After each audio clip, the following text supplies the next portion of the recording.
नया ring mat, नया announcement table और रेफरी की नई टी शर्ट और नेटफ्लिक्स एरा में आपका स्वागत है। अरे भाई मैं नहीं, ट्रिपल एच ने खुद अनाउंस कर दिया कि ये नेटफ्लिक्स एरा है। गेसेस तो बहुत थे, नेटफ्लिक्स पर शो की शुरुआत कौन करेगा और कौन हो सकता है द फाइनल बॉस के अलावा। रॉक ने एंट्री की और उनका जो पॉप था वो बहुत ही ह्यूज था, अनएक्सपेक्टेड बाय द रॉक। पर रॉक थैंक्स बोल के अप्रिशिएट करते हैं कोडी रोड्स को, जिन्होंने पिछले 1 साल से WWE को अपने कंधों पर रखा। सेकेंडली, रॉक एक्सेप्ट करते हैं कि उनका ट्राइबल चीफ रोमन रेंस ही होगा और वो खुद हाई चीफ सियोली है। ऐसा उन्होंने जानबूझकर कहा क्योंकि वो बताना चाहते थे कि उनका हाई चीफ सियोली पद ट्राइबल चीफ से भी ऊपर है और वो रोमन से भी बड़े हैं।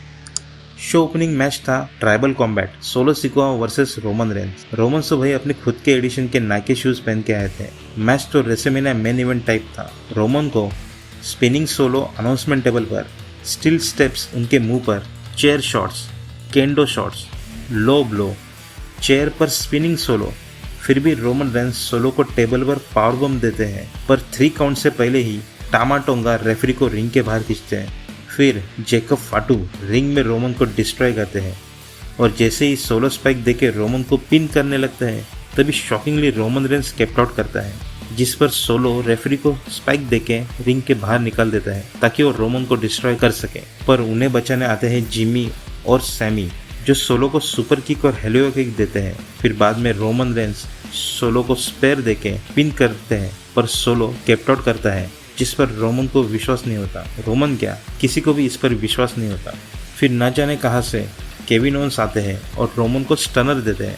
फिर सोलो उनको पिन करने जाते हैं और रोमन उसे भी कैप्ट आउट करते हैं, जिस पर केविन ओवेंस रोमन को पाइल ड्राइवर देने जाते हैं। तभी कोडी रोड्स रोमन की हेल्प के लिए आते हैं और केविन ओवेंस को स्टेडियम के बाहर निकाल देते हैं। फिर क्या, 2 स्पेयर के साथ रोमन मैच जीत जाते हैं और बनते हैं the one and only tribal chief. और रोमन को उला फाला पहनाने आते हैं हाई चीफ सियोली, the final boss the rock.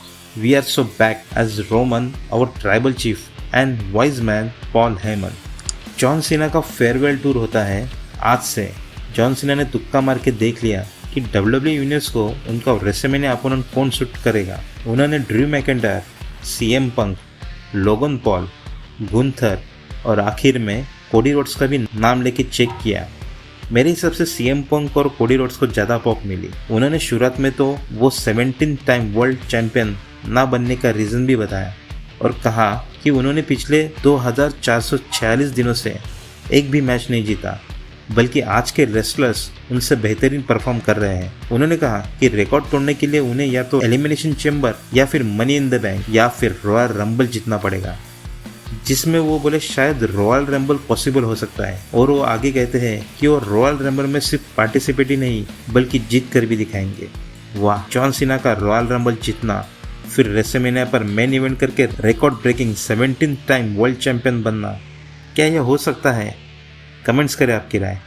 Women's world title match, Liv Morgan versus Rhea Ripley. Liv को टेबल पर पावर बम, फिर रिपटेड देकर भी कैप्ट आउट करना, फिर बाद में रिया को ऑब्लिवियन देकर कैप्ट आउट करना, अगेन फ्रॉग स्प्लैश देकर रिया का कैप्ट आउट करना, क्या मैच था। फिर आखिर में 2 रिपटाइड देकर रिया रिप्ली बनी फिर से वुमेन्स वर्ल्ड चैंपियन और उसे अप्रिशिएट करने आते हैं the American badass the Undertaker, from one badass to another. Jey Uso और ड्रू मैकिंटायर के मैच में जे उसो मैच जीत जाते हैं। The main event of the show था सेथ रॉलिन्स वर्सेस CM पंक। CM पंक को GTS, सेथ को स्टॉर्म, फिर CM पंक को दूसरी बार GTS और पिन, पर CM पंक कैप्ट आउट करते हैं। फिर सेथ रॉलिन्स CM पंक को स्टॉर्म देते हैं। अनाउंसमेंट टेबल पर पेडिग्री, फिर रिंग में पेडिग्री, फिर भी CM पंक कैप्ट आउट करते हैं। फिर आखिर में शानदार 2 यूनिक सीक्वेंस से GTS देके CM पंक मैच जीत जाते हैं। ये जो मेन इवेंट था, मुझे तो मेन इवेंट जैसा लगा नहीं। जो show opener tribal combat match था वो मेन इवेंट कहने लायक था, पर क्या करें, जो था यही था। इतने बड़े एक्टर्स, हॉलीवुड पर्सनालिटीज़ और WWE लेजेंड्स के साथ नेटफ्लिक्स वाले रॉ पर आपकी क्या राय है? प्लीज़ कमेंट्स करें और बताएं। अगर ये वीडियो आपको पसंद आए तो लाइक, शेयर और सब्सक्राइब करें।